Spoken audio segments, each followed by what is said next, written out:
Hello, my geeky friends. We are back today with some more Star Wars Starship reviews. The last time we reviewed some of the Black Series ships. This time we've gotten some of the Hot Wheels. We want to look at the differences between them. Are the Black Series really that much more? Are they made out of titanium? Does it make a difference? How do the Hot Wheels compare? So we're going to start there. But actually we're going to start with one of the older series that I got. We're just going to open these up.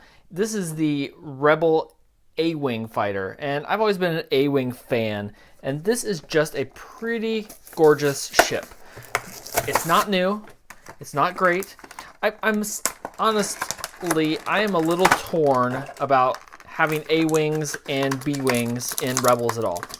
Like, the A-Wing, to me, has always been developed after Empire Strikes Back as a counterpart to the TIE Interceptor, which was also first introduced in The Empire Strikes Back. But now it's part of Rebels, and it's a much newer ship. Or a much older ship, I guess that should be. So here is the Hot Wheels A-Wing. It's made of plastic and not metal, I think. It's really, really nice, though. Yeah, I think it is a plastic, but it's a great color. It seems to me to be just a little bit wider, maybe, than the classic Return of the Jedi A-Wings. One of the things that I really, really like about the Hot Wheels, though, is the bases. The the Black Series bases are pretty much the same. They're just kind of boring. The Hot Wheels come with these really neat bases, so that's actually a kind of a modified Rebel logo. That must be from the show Rebels. I don't recognize it right offhand, but it's pretty nice. So then when we set this up, this pops in here, and we have our starship. There you go. So now it's flying on the Rebel logo, and it's really nice. I really like that. Fan of the A-Wing. I'm hoping we get a good B-Wing. The B-Wing for the Black Series was awful. It was just terrible. I don't have one because I saw it in the package. Like, that's too ugly. I can't stand to own that. So now, though, let's jump forward to Rogue One.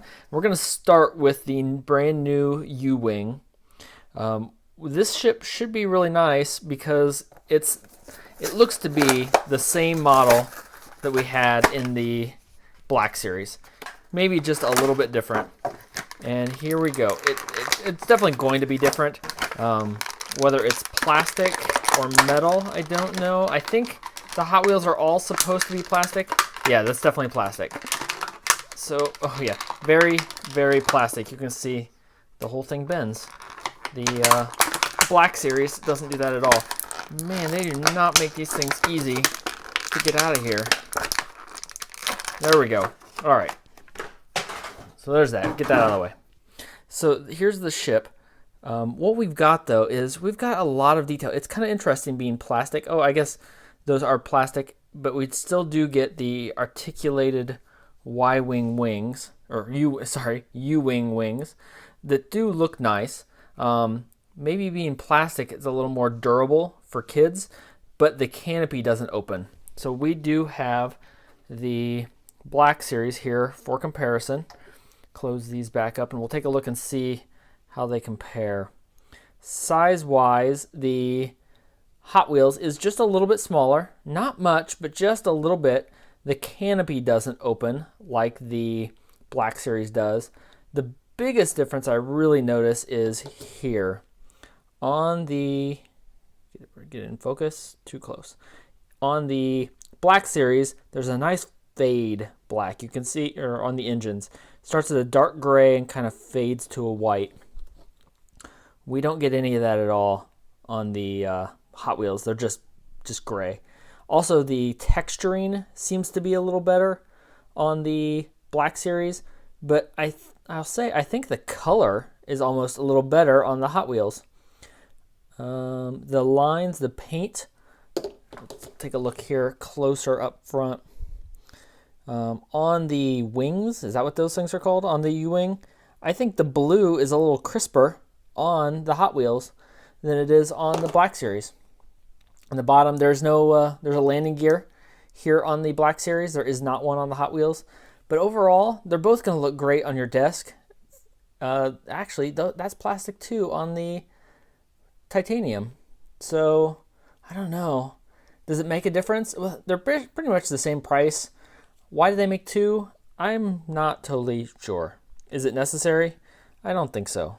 I think either one is fine. They both look good. Okay, so we've got the base here. This is the more traditional Rebel logo that we've got. And I'll say I like the Hot Wheels bases a lot. They click in here. I think it will click in here. It will not click in here. I think it's oh, I've got it backwards. There we go. Once you get it right, it clicks in there. They sit a little bit higher. See if we can see them both in frame here. We're testing with my iPhone 7, so we have 4K video here. So I'm still learning to focus a little bit. I like look at it. It's like a launching platform on the Hot Wheels. It looks like it's taking off versus more of a just standard flat. That might be, no, that is just the angle of it. And then the base is a Rebel logo, which I like compared to just the generic Star Wars base. So overall, I'm pretty impressed with the Hot Wheels version. I think it looks fine. It doesn't have the moving parts, well, as many moving parts, but I don't think you can go wrong with either one. So now, the combo pack we have a X-Wing and a TIE Striker. This looks like a standard Incom T-65 X-Wing here that we know from A New Hope. There we go. It is heavy. That feels like metal to me. The wings do not move though. So you do not get articulating wings on this or a canopy. The X-foils are in the locked position. But again, you do get the base that has the Rebel logo, the same one that we're used to from the classic series. And there we go.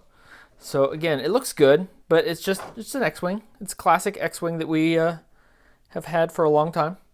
And then we get the brand new TIE Striker. And this model is very different from what we have otherwise. This is, as far as I know, the only model with battle damage. All right, so we've got the base with a nice Imperial logo for the TIE Striker, as you can see there, and we'll pop this on. But this TIE Striker is definitely a totally different piece. The TIE Striker is battle damaged for one, so I think we're definitely going to see some of these broken up. It looks kind of nice with the wing. It's not just scarred, there's actually flames painted onto it. And across the top also. The thing I will really notice, we have the Black Series versus the Hot Wheels. These are totally different. The scale is totally different between the two. I have to wonder if they're even the same ship, because the ratio is just drastically different. This one is gorgeous. The Black Series Titanium, it's gorgeous. It looks great. It's a sleek looking racing ship. This one looks like a cargo transport or a bomber by comparison. Totally different ships by the looks of it. Totally different scales. I think they are going to be the same ship, but now I'm really curious to see what it looks like in the movie, in Rogue One. We also have on the Black Series, we have the articulating canopy, so it will open here. There we go. That'll open, and there is a seat inside, and then the turret you can see here a little bit for the cannons. So it's kind of an interesting feature.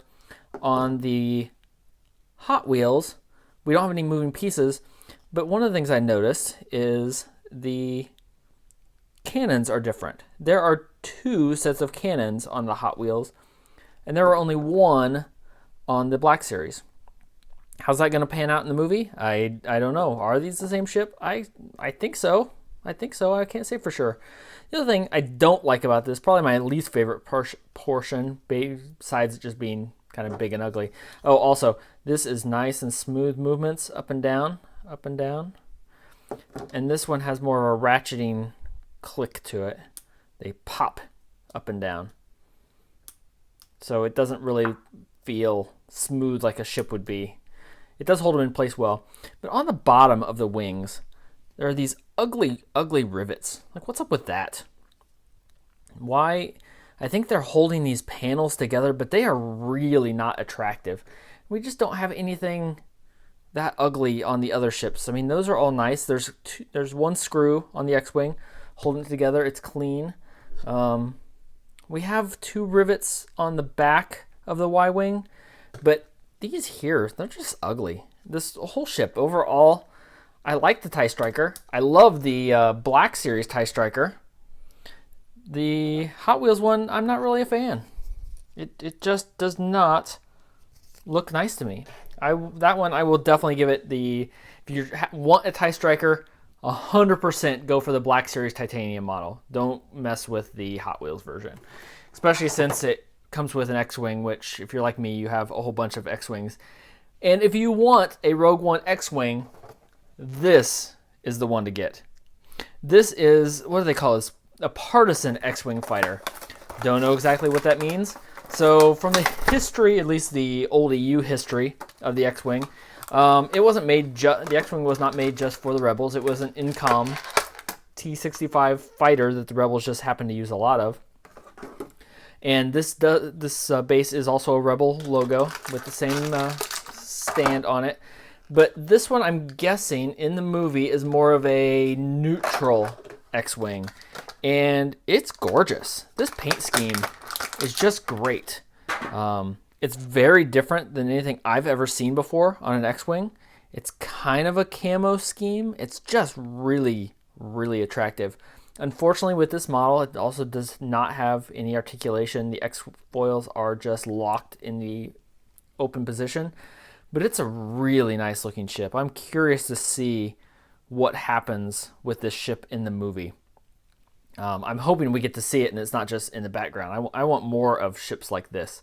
It kind of reminds me of just a neutral ship. So if I had an X-Wing with a mercenary faction in a game or something, or in an RPG that I bought my own X-Wing, this is probably what it would look like.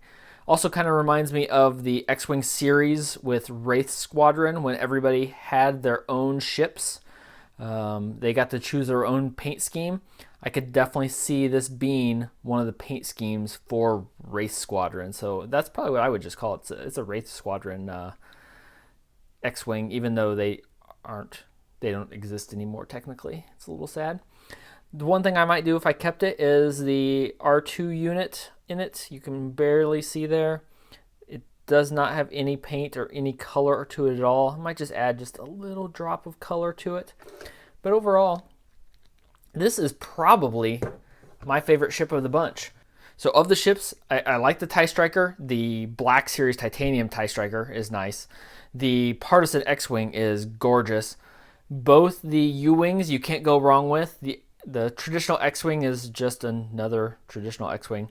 The A-Wing, it's old, it's from Rebels, but hey, it looks nice. It's going to go look great on the shelf along with the rest of them. So there we go. That's the last of the ships that I'm likely to purchase from this unless something else comes out that's a surprise.